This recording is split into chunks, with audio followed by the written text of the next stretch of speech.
Larry, let's start with the debate between Donald Trump and Joe Biden. Yeah. And how did you find this debate? How did you find the performance of Joe Biden? Oh, it was a disaster. But, I don't know why people were, quote, surprised that he couldn't string coherent sentences together, that he exhibited mental confusion, that when he's forced off of a teleprompter, that he does not have the ability to speak extemporaneously, or when he is speaking extemporaneously, to do it in a coherent, cogent, logical fashion. So, it's like, previously he's like that guy you're teaching to swim, and he's got the flotation vest, and he's got the floaties on the arms like you do with your kids. Well, look at him swim. They took all the floaties off. Man, he was drowning. He was going under. And, a couple of times when they asked Trump to react to what he said, Trump legitimately said, I don't know what the hell did he just say? Well, that didn't make any sense.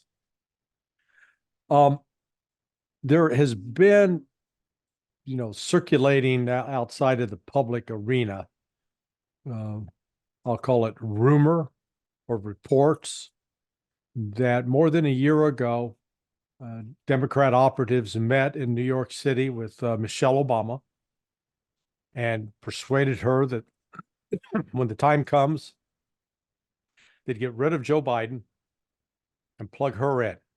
Would she be willing to do it? And, according to these, I got two different sources on this. They both insist that the people that told them were reliable, that Michelle said yes. So there's always been this undercurrent that, Biden's not going to make it to the convention. He's going to be forced out. He'll resign or have a health issue or get 20, forced out through the 25th Amendment. Something like that's going to happen. And they'll bring in Michelle to save the day.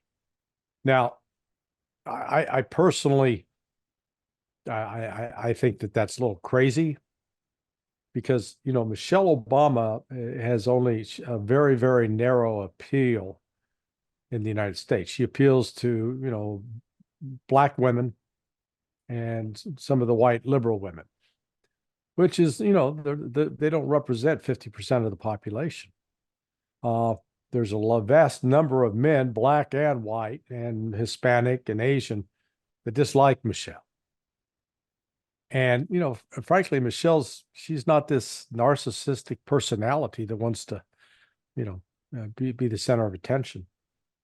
She's been quite happy having beach houses in New York and Hawaii. And, they got this big house in Washington, D.C., being a property magnet. So there's a possibility floating out there that Biden's going to be replaced, or they bring in Gavin Newsom, or they bring in Gretchen Whitmer, the former governor of Michigan. Man, the Biden staff had him out at a campaign rally in North Carolina. He's reading from the teleprompter. He's all jazzed up with amphetamines, talking very quick, who knows, maybe like a cocaine high.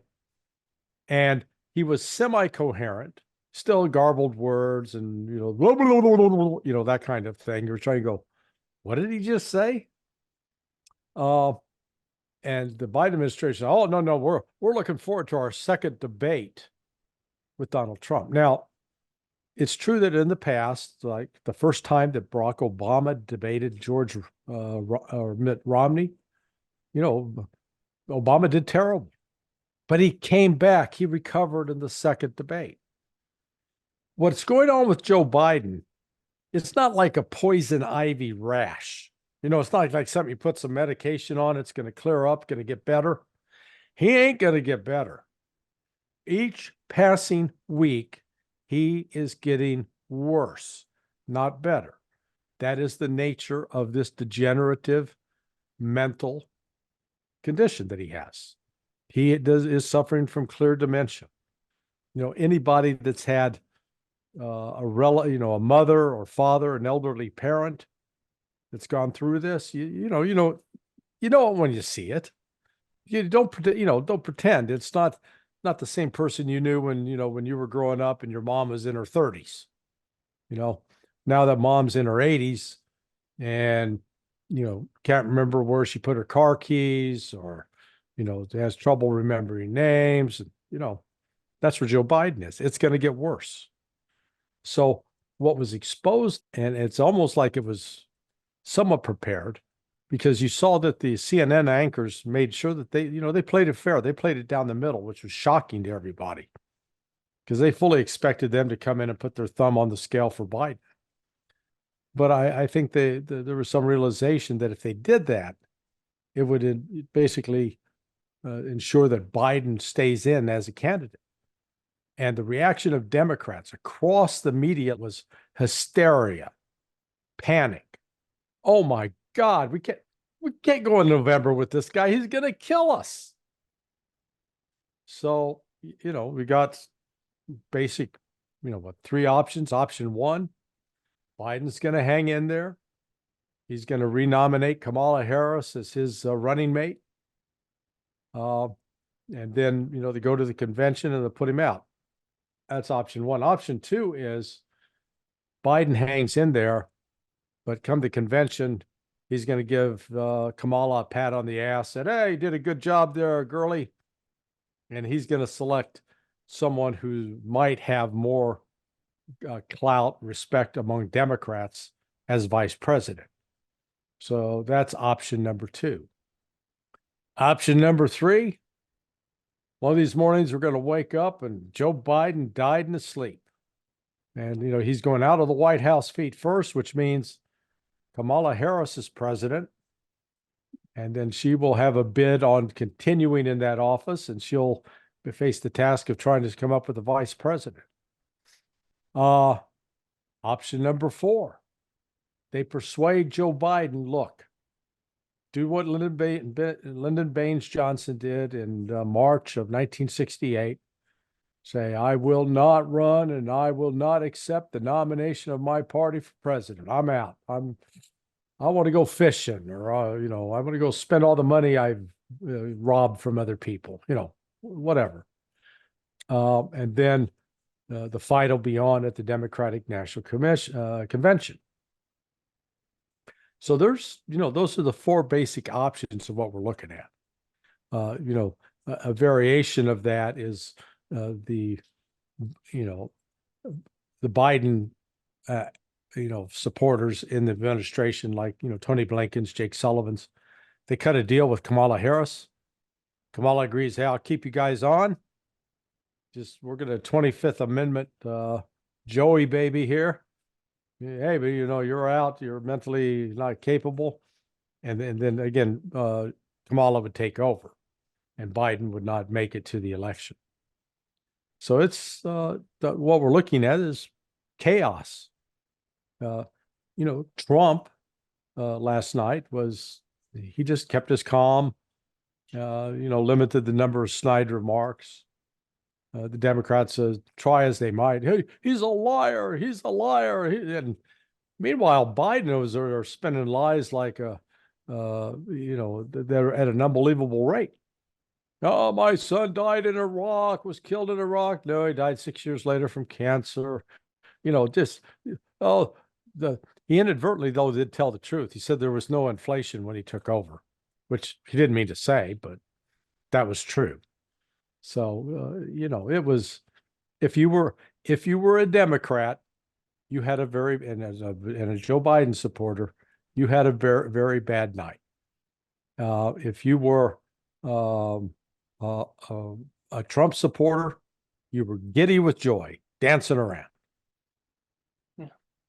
But it seems that there is a civil war going on within the Democratic Party. They are just divided in two sides, one defending Joe Biden the way that we've never seen before, and the other one that we saw in CNN analysts. They were criticizing Biden, disaster, complete failure. Do you think that we can certainly say that he's going to be replaced at the convention or before it? It's up in the air. I mean, it's a jump ball right now.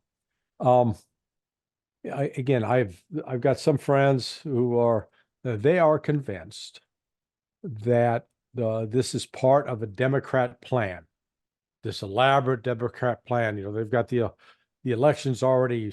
They're guaranteed to win it because they're going to register all these illegal aliens as voters, and they'll put in whoever their candidate of choice is. I think it's better to remember what Mike Tyson said. He says you always go into the ring with a plan until the first punch, and then the plan changes. And I don't care how elaborate or sophisticated the plan is, they're playing with a lot of variables. So you put your finger on a very important point. The split in the Democrat Party, you've got a let's call it maybe 30%, 40%. Who, what's the technical term? Oh yeah, the technical term is they're batshit crazy. All right, they've essentially denied science and biology, and yet claim that they're science-based and knowledge-based, and they're not. So they believe the most ridiculous things, and they fervently believe it. There's no amount of reason or logic that can shake them.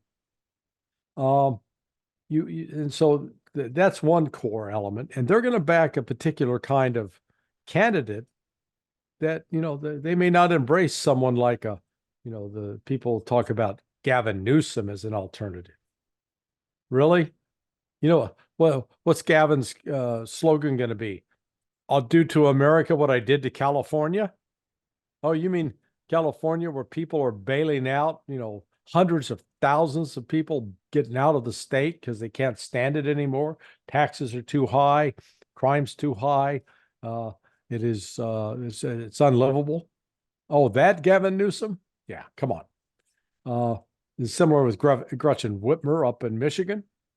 She didn't come out too well as a great governor. She was, remember during the COVID crisis, her husband was out throwing his weight around saying, hey, you guys have to wear a mask, but I'm going to go boating and get the hell out of my way. So the odds that they're going to force Biden out, I think is up in the air. They're seriously talking about it. And there's a definite movement in the Democrat Party to do it.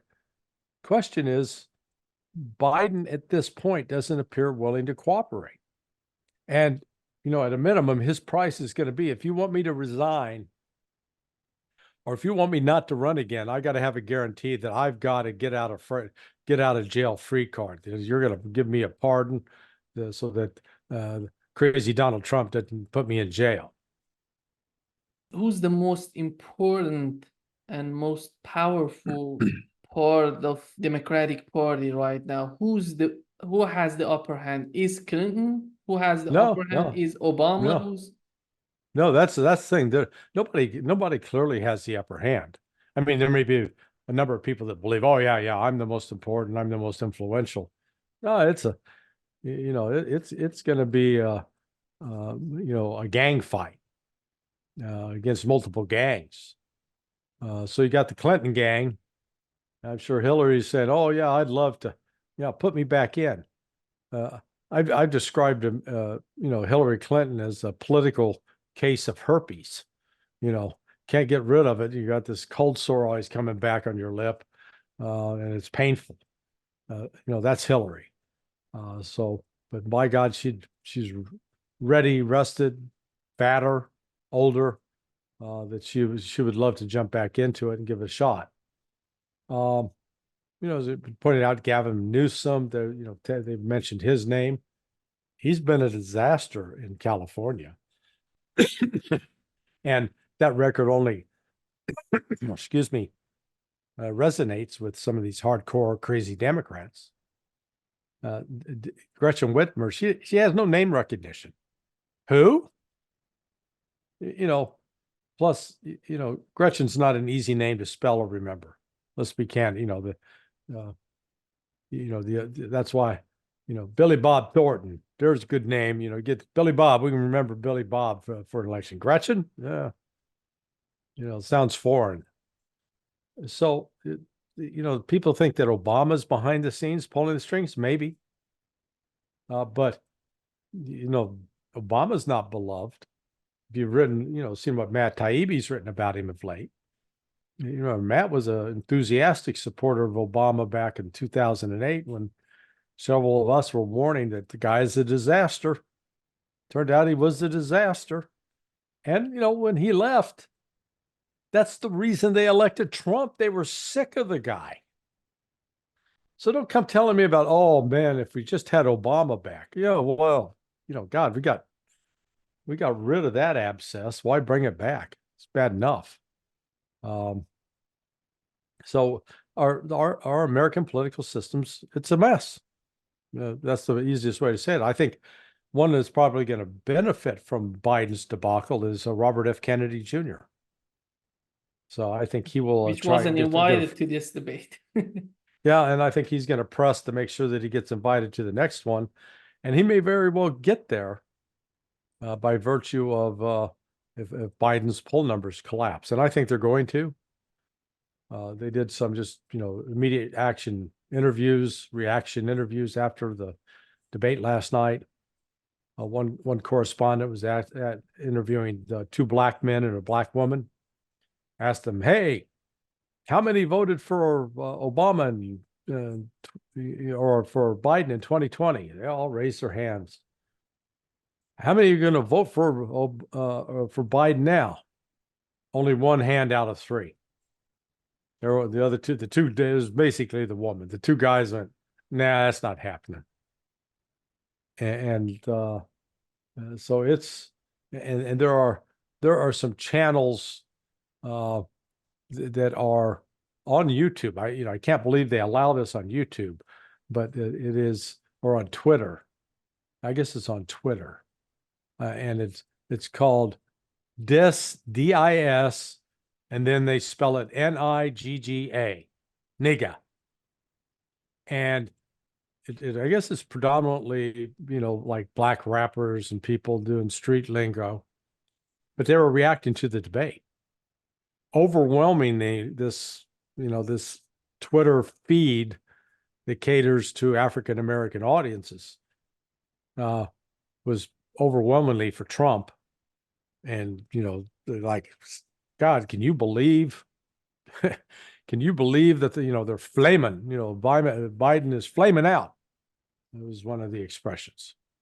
So, it's, we're in, the media is very happy about this because, oh my God, it gives them something to talk about. Yeah.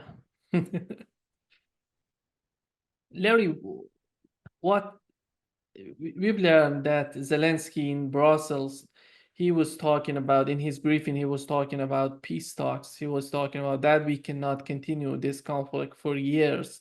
Yeah. And he was talking about the suffering that Ukrainians have been experiencing during this conflict.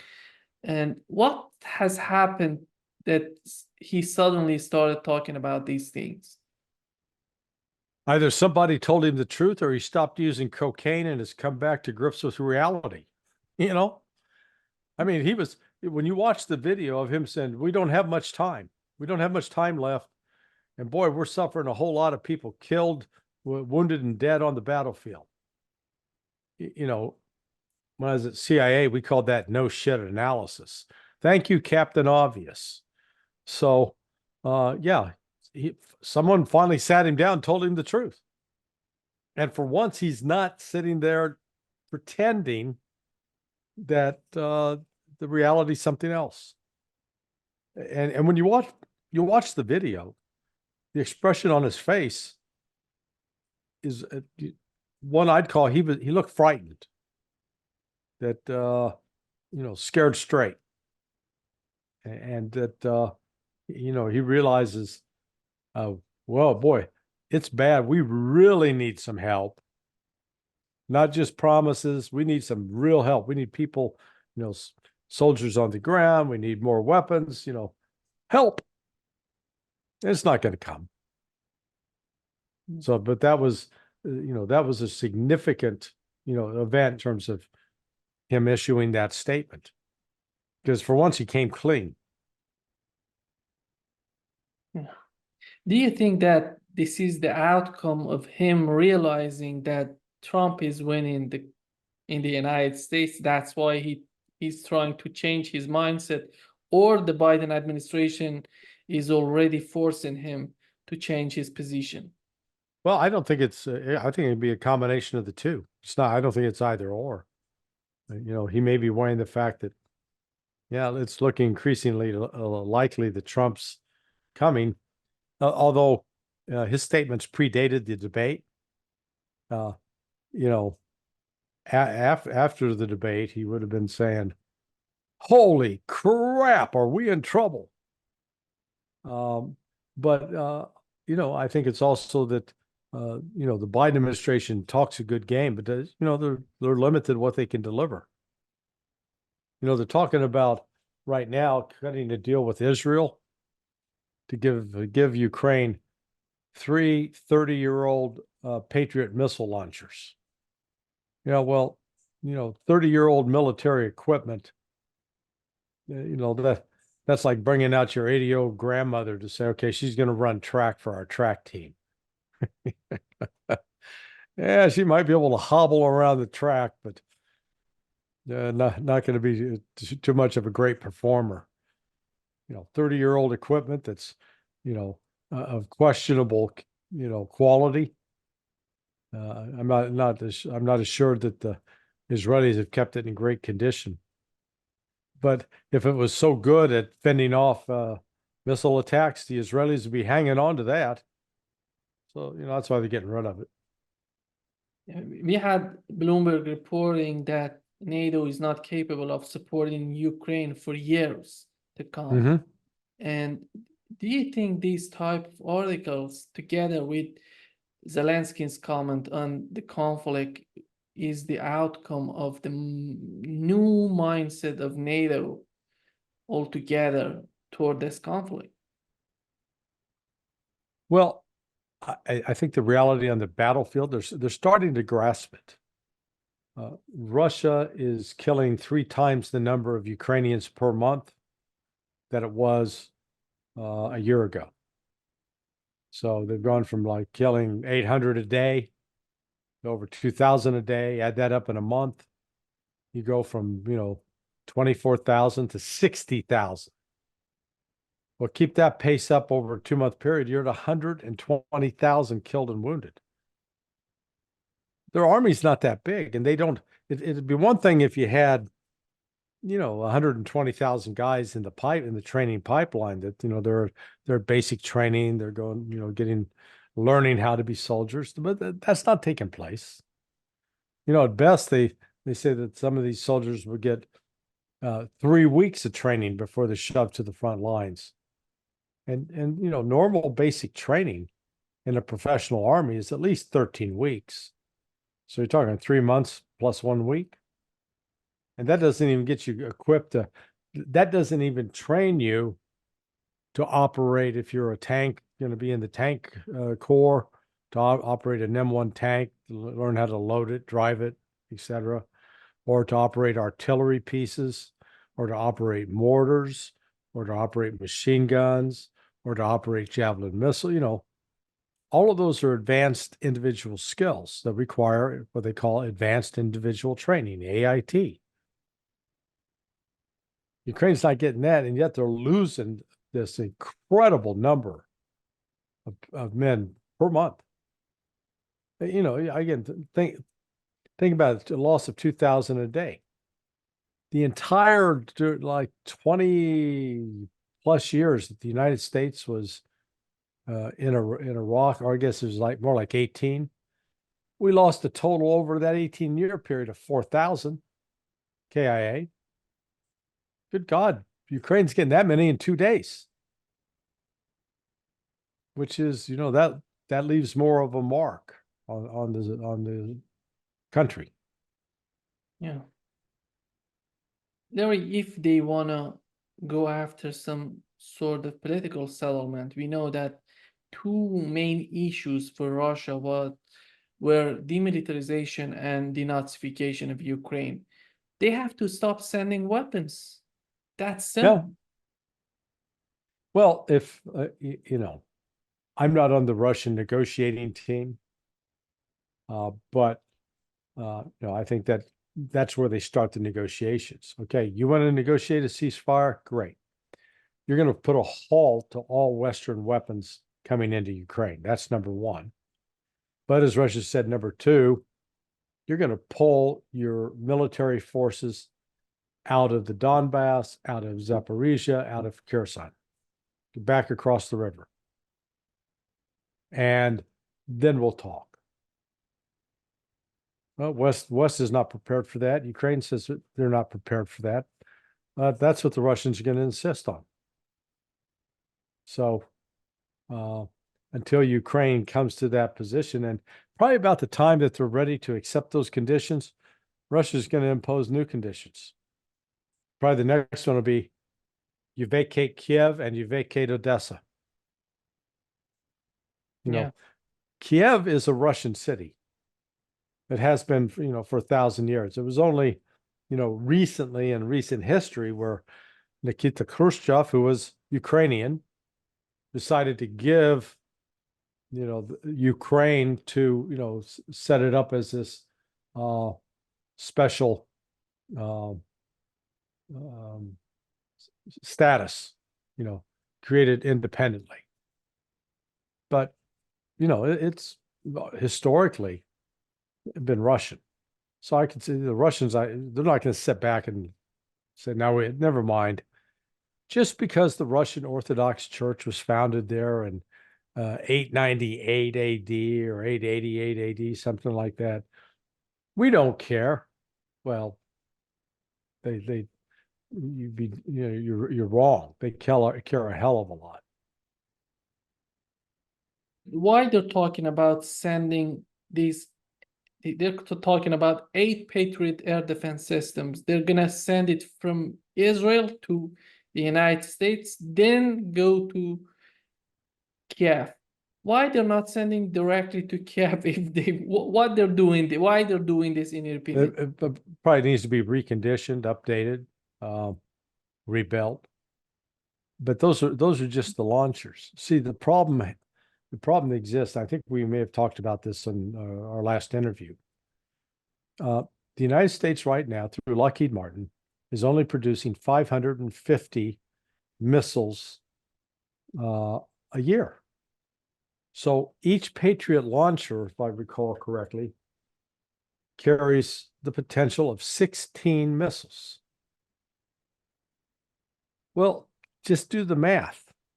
Divide that 550 by 16. You're up around, well over 45 launchers that you could launch. And once you fire it, then it's not like you got an unlimited supply of missiles. And I think we discussed that last December, it was either December 28th or 29th, Russia fired a total like 224 missiles, ballistic missiles, into Ukraine. Now, if Ukraine, who claims to have shot them all down, was relying on its Patriot missile battery to shoot those down, that means for every incoming ballistic missile from Russia, Ukraine had to fire 2 Patriot missiles to take it out. So if you got 224, do the math, that's 448 Patriot missiles fired. Good God, that's about 80% in one day of everything that Lockheed Martin produces in 1 year. There's the problem. So they can give launchers all day long. What are they going to put in them? Confetti? They're going to run out of actual missiles because Russia can continue to run drones in there and force them to use their missiles up. And then once those missiles, the number in their inventory is exhausted, there's no more at the factory. They have to wait a year. Yeah. The Putin administration, it seems that they're talking about they're not interested in the presidential election in the United States. At the same time, they're declaring that they are interested in what's going on in France. And why? What's the difference, in your opinion, between these two? Um, in France, if they get the government of Le Pen and the conservative swing, then it's very likely that the tensions with France are going to be dramatically reduced. I think the Russians recognize that whether Trump wins or Biden wins, there's not so far a majority political mood in the United States to be accommodating towards Russia at all. Whereas I think they're calculating that at least with the French, they might have a chance. Do you think that they would have a chance with oppositions in Germany as well, or not anything coming out? Maybe. Because again, it's what's interesting is these conservative parties, the AfD in Germany, Le Pen's party in France, Meloni's party in Italy, they're all conservative and they've all seemed to be drifting more towards a pro-Russian attitude, which in the past you always thought that the liberals would be, people confuse being pro-Russian with being pro-Soviet. And as far as in their mind, modern Russia is this authoritarian state where there's no freedom of speech and all this crap. It's ridiculous. We know that Lavrov was talking with his counterpart, with the Bolivian foreign minister, about this coup going on in her country. Right. And what has happened in Bolivia, in your opinion? Yeah, it's not, well, it didn't have popular support. I think it's highly likely that my old organization, the CIA, was probably involved in helping encourage or inciting it. One, Bolivia's got one of the largest stores of lithium in the world. You need lithium for all these new electric vehicles that the Biden administration wants everybody to have to drive. So right there, Bolivia's got a lot of power and potential clout. Second, it was featured, Bolivia is heavily featured at the St. Petersburg International Economic Forum, sharing the stage with Vladimir Putin and the president of Zimbabwe. And they sat up there for almost 2 hours talking. So I think this was an attempt to embarrass and discredit him, and it backfired. And, whatever, the United States is no longer effective at running coups. We sort of lost our thank goodness we lost our mojo on that. But it quickly became apparent that the move by this military unit did not have the support of the military as a whole, nor the people in Guatemala. So it wasn't viewed as something that was necessary because standard of living had plummeted and people were suffering. Yeah. We've learned that Malaysia is asking to join BRICS. And this is an important country. Yeah. And it's not a small country. It's important, quite important in that region. And we know that recently she went to Serbia and Hungary. If everything goes in that direction, their cooperation with Russia as well, they would be part of BRICS without being officially part of a de facto part of BRICS. Yeah, no, what's going on is I think the move is afoot for China, Russia. They're going to slow down the growth of BRICS because they do have so many countries lining up. Vietnam wants to get in on it, as you point out, Malaysia. So they're going to have controlled growth. They've made progress on figuring out how to handle international payments. So they're clearly, the West doesn't appreciate. There are too many people in the West that think that this is a joke. They just don't take it seriously. Oh, people are always going to want the dollar. They're never going to want all this crappy foreign currency. They want the dollar. Meanwhile, the dollar is, losing money. And it's losing value because of the overwhelming debt the United States has incurred. So, we are living, you're living through some historic times. When you're an old man like me, you look back and tell your children, hey, we were there at the arrival of the birth of the new international economic system, one that the United States is not going to be able to control. Very shifting the gear to the conflict in Gaza, it seems that the United States is moving its troops towards Israel and Lebanon to evacuate in the case of escalation. They're talking about that Israelis would attack, and NBC reported that Israelis would attack Hezbollah in the coming weeks. Do you find it serious? Are they really going to do that? Oh yeah. No, they're going to. I think they're absolutely going to do it. There's no doubt about that. I mean, if take them at their word, they keep saying they're going to do it. I don't think they're bluffing. I think they're crazy. They haven't even been able to defeat Hamas. How the hell are they going to defeat Hezbollah? I know Doug McGregor has speculated that they could potentially be using tactical nukes against Hezbollah positions, but I think that would be a death knell for Israel if they did that, because it would likely lead to use of nuclear weapons against Israel, countries like Pakistan, Turkey. So Iran, you could get out of control very quickly. Iran has the ability to launch ballistic missile attacks on Israel, and Israel, even though they stopped them in the April 17th, was it? They won't be able to stop this. So I mean, this has the potential really to get out of control rapidly, but the Israelis seem intent on doing it. Now, the U.S. is limited in what it can do. The likelihood that the Israelis have ship, missiles that can hit and destroy U.S. ships, highly likely. So what you're looking at here is this thing has a chance to escalate in the United States. We already haven't been able to stop the Houthis. So we think we're going to defeat Hezbollah. Good luck with that.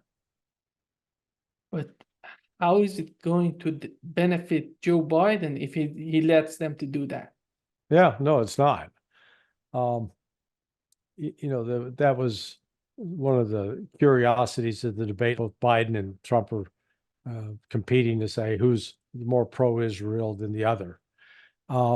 And Trump, I think, won that side because he hasn't had to make any policy decisions. Biden, was weak on that. And truth be told, the Jewish, at least the conservative, the Jewish community, they're rallying behind Trump. While traditionally they might have put their money towards Democrats, they're going to Trump. They don't trust the Democrats because the Democrats are seen as potentially too pro-Palestinian. But again, the United States has got limited military resources. We like to pretend that we got unlimited, but we don't. So are we going to focus on Ukraine or are we going to focus on Israel? We really can't. We're not in a position to do both. And if it has to come down to providing artillery shells or Patriot missiles or HIMARS or ATACMS, it's going to come down to either you can give them to Israel or you can give them to Ukraine. You can't give them to both. If they use tactical nuclear weapons, that would be the end, the future of Israel in that region, don't you think? Because it's so dangerous if they use that. That's huge. That's huge. Unbelievable if they use it. Yeah, no, I think they'd be crazy. But they haven't been actually acting rationally. You notice what Netanyahu, when confronted by the chief of the Israeli army, who said, hey, we're not going to militarily defeat Hamas. It's an idea. Can't defeat an idea. And the Israelis army is sort of pulling out of Hamas now as we speak and repositioning their troops to the north. Well, again, good God, Lord, you guys, if you can't defeat Hamas, how do you think you're going to defeat Hezbollah? Hezbollah is bigger, stronger, better armed, better trained, more combat experience. You know, they have a lot more tools they can use to hurt the Israelis than anything Israel experienced in Gaza. Are they going to go on the ground, or are they going to start attacking them from the air? Well, they're going to launch a massive airstrike, and that might include the tactical nuke. And then they're going to soften it up and go in on the ground. You know, look, we've learned from history about these softening up. Man, when we look at what the United States did to the Japanese on Iwo Jima. I mean, we shelled the hell out of that place. And when the Marines landed, Japanese popped out of the ground and killed over 3,000 Marines in the course of that battle. I think the total death toll was maybe 4,500, something like that. That's what's likely to happen to Israel. They'll launch these massive bombs. They'll think they will have destroyed all this Hezbollah infrastructure. And Hezbollah has done these deep bunkers, and then they're going to pop up out of the ground. They'll be ambushing Israelis right and left. And the Israelis are going to be caught in a very bloody fight. I think it's a fight they'll lose. Yeah. Just, Larry, before wrapping up this session, what's the necessity of attacking Hezbollah, in your opinion? What's the importance of it for Israel right now? Well, Israel's arguing right now that Hezbollah has effectively shut down northern Israel. At least 70,000 Israelis have been forced from their homes, kibbutzim, and have to live in hotels now further south. Hezbollah is routinely using drones and artillery pieces and shoulder fired anti-tank guided missiles to hit Israeli military positions, intelligence collection infrastructure. So Israel wants to put a stop to that and try to impose a buffer zone, a security area that Hezbollah will not be allowed to operate in. So that I think is the purpose of their military operation, at least as they're presenting it. But it seems that Hezbollah did the same thing in Lebanon, in the southern part of Lebanon. 90,000 people were moved in the southern part of. It's much more than. Yeah, in 2006, right? Yeah, and it's the same situation at the border. Yeah, it's just Hezbollah has made it clear that they're going to fight if attacked. They're already, every time the Israelis kill one of their military leaders or their commanders, Hezbollah responds and takes out more Israelis. So it's a tit for tat right now. We'll see if Israel makes good on its promise to invade. I admit that there's a part of me that wants to see them do it. It's the only way they're going to learn their lesson. Get their nose bloodied, get chewed up, and recognize they can't win this by force. They're going to have to come up with a political solution. And they may not like the political solution, but they're going to have to agree to it. Which means that you move the Israelis out of the West Bank, get them the hell out, make that the Palestinian enclave. And maybe the exchange for that is you give Israel Gaza. Yeah. But that the Palestinians would have a secure state and land in the West Bank. That's one possibility. Terry, how did you find that video that Hezbollah published about this drone going to the northern part of Israel and taking pictures? Do you find it a real video, or they were producing it out of? Oh no, I think it's for real. They're showing Israel what they can do. The drone technology does not require nuclear physicists or astrophysicists to run it. You know, young teenagers figure out how to operate those drones and fly them and manipulate them and video. So what Hezbollah does have is a relationship with Iran, and Iran has an array of very sophisticated drones. So, Hezbollah, again, is showing that, hey, we can watch you, we can figure out where you are, and we have the ability to target you. That's the message they were sending.